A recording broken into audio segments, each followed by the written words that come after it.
শিক্ষার্থী বন্ধুরা, এই পর্বে আমরা তোমাদের গণিত বইয়ের অধ্যায় 10 নিয়ে আলোচনা করব।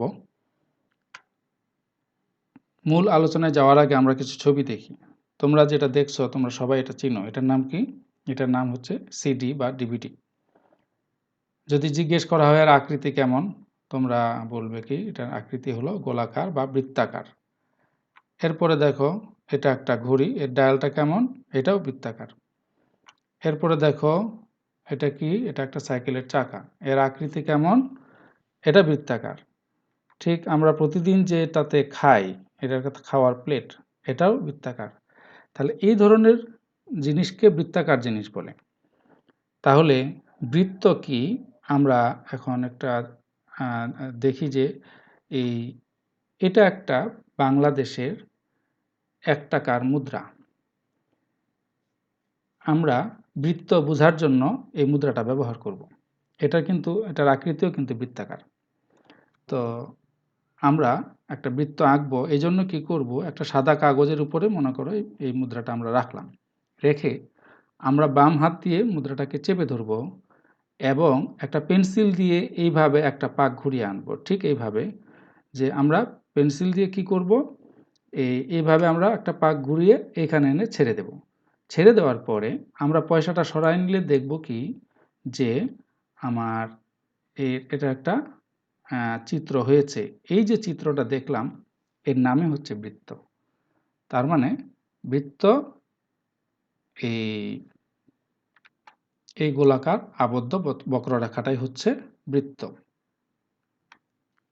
আমরা একটা পয়সার উপরে আমরা চারদিকে এইভাবে দাগ টেনে একটা বৃত্ত আঁকলাম, কিন্তু এটা দিয়ে শুধুমাত্র পয়সার মাপের একটা বৃত্ত আঁকা সম্ভব। আবার ধরো আরো একটু বড় মাপের বৃত্ত হলে আমরা একটা প্লেট, খাওয়ার প্লেটটাকে উপর করে দিয়ে বৃত্ত আঁকতে পারি। কিন্তু এই যে বস্তু দিয়ে আঁকবো এটা সেই সাইজের বৃত্ত হবে। কিন্তু আমরা যদি যে কোনো মাপের বৃত্ত আঁকতে চাই, তাহলে কিন্তু এটা আমরা করতে পারবো না। সঠিকভাবে নিখুঁতভাবে যদি আমরা বৃত্ত আঁকতে চাই, সেক্ষেত্রে আমাদেরকে কম্পাস ব্যবহার করে বৃত্ত আঁকতে হবে। তো আমরা এই পর্যায়ে আগে একটু দেখে নিই যে যে কোনো ধরনের একটা বৃত্ত আমরা কিভাবে আঁকবো। নিখুঁতভাবে বৃত্ত আঁকার জন্য পেন্সিল কম্পাস ব্যবহার করা হয়। আমরা একটা পেন্সিল কম্পাস নিলাম, আমরা একটা বৃত্ত আঁকবো। এই বৃত্তটা আঁকার জন্য আমরা কি করব, কম্পাসের এই কাঁটাটাকে একটা বিন্দুতে বসাবো। মনে করো এই একটা বিন্দু নিলাম, এই বিন্দুর উপরে কাঁটাটা বসানো হলো। এখন এই পেন্সিলটাকে আমরা এই যে কাঁটাটার আমরা এই যে ব্যাসার্ধটাকে এইভাবে ছোট বড় করে নিয়ে সুবিধা মতন আমরা এটাকে নিব।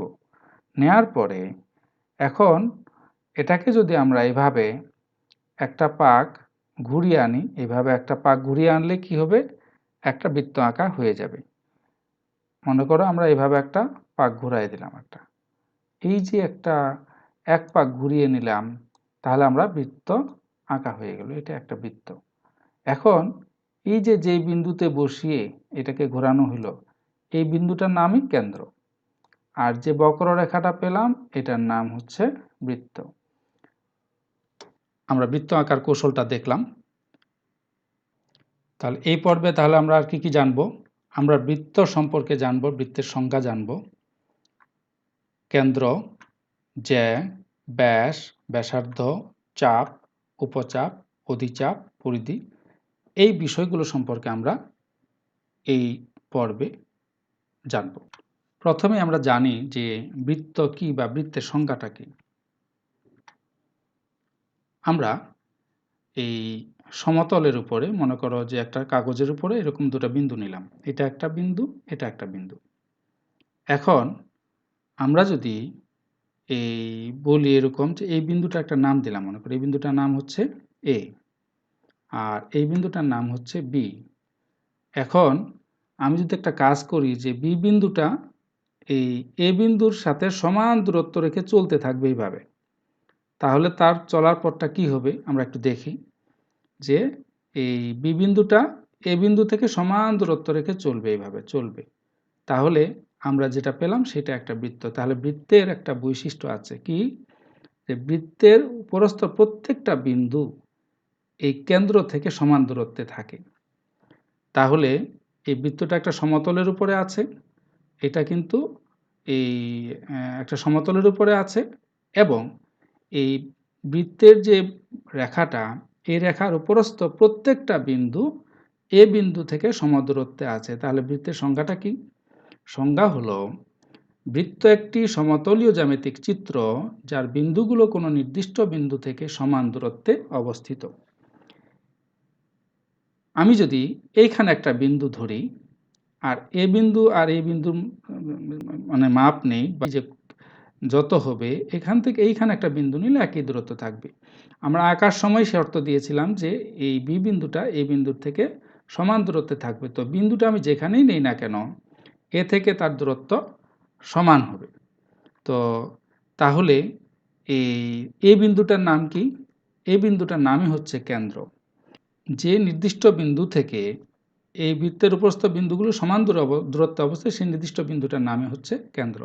তার মানে আমরা যে বৃত্তটা আঁকলাম তার কেন্দ্র হচ্ছে এ, আর বৃত্তের উপরস্থ একটা বিন্দু হচ্ছে বি। আশা করি তোমাদের এই বৃত্তের সংজ্ঞাটা বুঝতে অসুবিধা নাই। আমরা এরপরে এই বৃত্ত থেকে আর কি কি জানবো সেটা একটু দেখি। আমরা এবারে এই বৃত্তের জ্যা সম্পর্কে জানব, তারপরে ব্যাস ব্যাসার্ধ এগুলো নিয়ে জানব।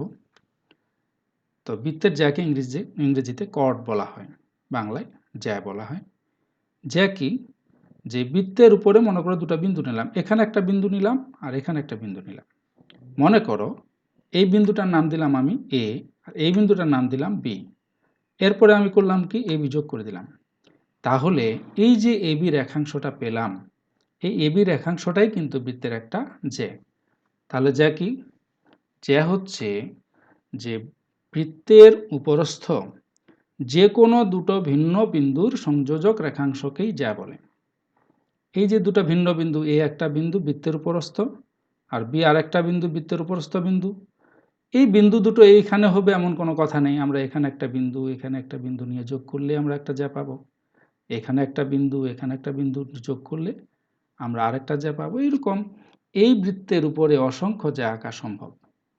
এখন আমরা যদি এমন যে আঁকি, যেই জ্যাটা এরকম এই বিন্দু দিয়ে এমনভাবে আঁকলাম যেন এটা ওর যে কেন্দ্রটা, এটা কেন্দ্র, এই কেন্দ্রের উপর দিয়ে যা গেল, সেক্ষেত্রে ওই জ্যাটার নাম হবে ব্যাস। ইংরেজিতে বলা হয় ডায়ামিটার। আমরা মনে করো এরকম একটা রেখা টানলাম, যেটা ঠিক কেন্দ্রের উপর দিয়েই গেল, এবং নাম দিলাম মনে করো এই বিন্দুটা হলো আর, এই বিন্দুটা হলো এস। তাহলে এই যে রেখাংশটা পেলাম, এটাও কিন্তু একটা জ্যা। এটা কিন্তু সবচেয়ে বড় জ্যা।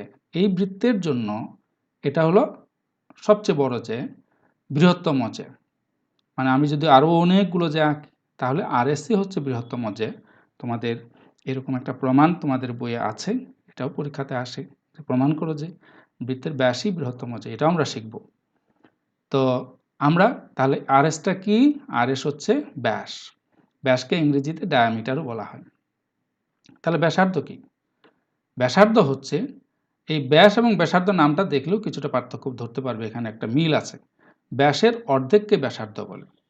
তাহলে ব্যাস যদি আমার হয় 10 মিটার, ব্যাসার্ধ হবে 5 মিটার। ব্যাস যদি হয় 16 মিটার, ব্যাসার্ধ হবে 8 মিটার। অর্থাৎ আর ও বা ও আরকে আমি বলবো ব্যাসার্ধ, ও এসকে বলবো ব্যাসার্ধ, আর এস হচ্ছে ব্যাস।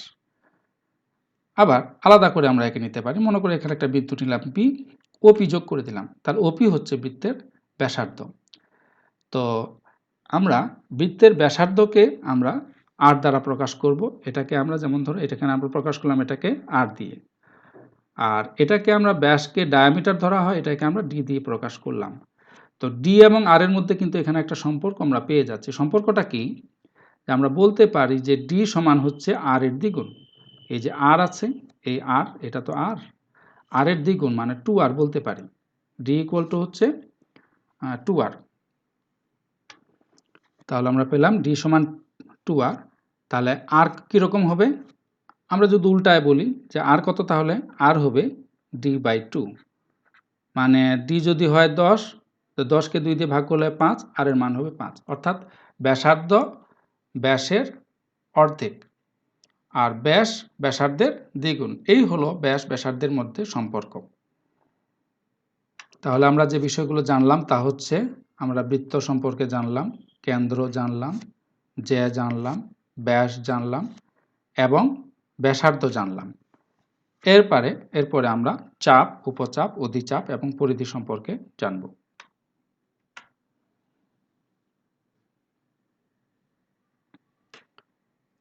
আমরা এবার প্রথমে চাপ সম্পর্কে বুঝি। যে মনে করো এটা একটা বৃত্ত এবং বৃত্তের উপরস্থ দুটো বিন্দু, একটা হলো এ আর একটা হলো বি। আমরা এখন এবি যোগ করে দিলাম। এবি যোগ করলে আমরা এবিটা কি হলো, তাহলে আমরা আগে করে আসলাম একটু আগে, এবি হলো আমার জ্যা, যেহেতু এটা কেন্দ্র দিয়ে যায় না, এবি হচ্ছে আমার একটা জ্যা। এই জ্যাটা আমার যে বৃত্তটা ছিল এটাকে দুই ভাগে ভাগ করেছে। এই যে এদিকে কিছু অংশ আছে, আবার বাকিটা এদিকে আছে। তো এই যে লাল যে অংশটা, এটার নাম একটা চাপ, আবার সবুজ অংশটা এটাও একটা চাপ। তার মানে বৃত্তের উপরে আমরা যে কোনো দুটো বিন্দু যদি নেই তাহলে চাপটা দুই ভাগে বিভক্ত হয়, বৃত্তটা দুই ভাগে বিভক্ত হয়। এর প্রত্যেকটা ভাগকেই বলা হয় চাপ, এর প্রত্যেকটা ভাগকে বলা হয় চাপ। তো আমরা এখানে এ বিন্দু এখানে নিয়েছি, বি বিন্দু এখানে নিয়েছি, আমরা এখানেও নিতে পারতাম, এখানেও নিতে পারতাম, যে কোনোখানেই নেই না কেন, বৃত্তের উপরে আমরা দুটো বিন্দু নিলে বৃত্তটা দুই ভাগে ভাগ হবে। এই দুটো ভাগের প্রত্যেকটা ভাগকে বলা হয় চাপ। তো এখন দেখো, আমি যদি বলি এবি চাপ তাহলে কিন্তু একটু ভুল হয়ে যায়। কেমন? যে এবি চাপ বলতে আমরা এই নিচের চাপটাকেও বলতে পারি, আবার উপরের চাপটাকেও বুঝতে পারি। তাহলে নিচের চাপ আর উপরের চাপটাকে কিভাবে বুঝবো? এই জন্য আমরা আরেকটা করে বিন্দু নিব।